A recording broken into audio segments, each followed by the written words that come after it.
We need the Fed to aggressively ease monetary policy. I don't know what you are talking about. They should raise rates now. But NGDP has only increased 4% in 3 years.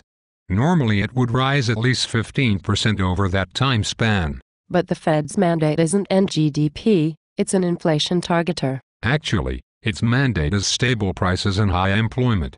Unemployment is 9.1%. But we all know the Fed can't target employment in the long run. Better to focus on 2% inflation. But core inflation has been below 2% in recent years. People can't live without food and oil. Who cares about core inflation? But even headline inflation has averaged only about 1% in the past 3 years. It's not the past that's important, it's the future, and inflation is rising sharply. But the tips markets say even headline inflation will be under 1.5% over the next 5 years. Don't you understand?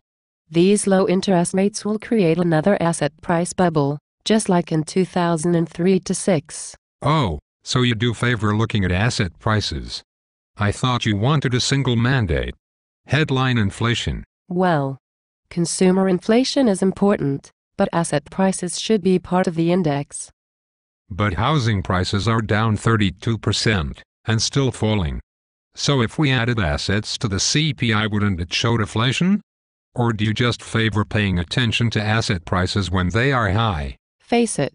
You are just trying to bail out irresponsible borrowers. That's not true, but would it be so bad if the debt crisis was lessened as a side effect of monetary stimulus? The Fed should not be adding to moral hazard. They need to focus like a laser on price stability. But didn't they bail out the big banks in 2008?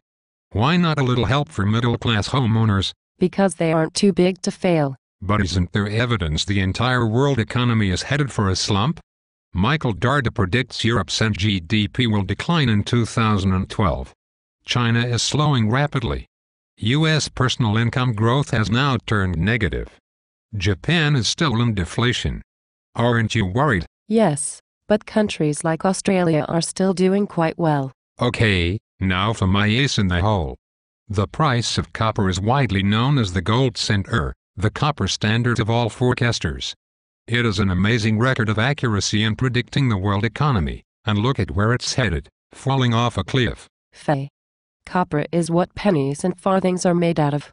Gold is the metal of crowns and guineas. But even gold prices have plunged nearly $300 in recent weeks.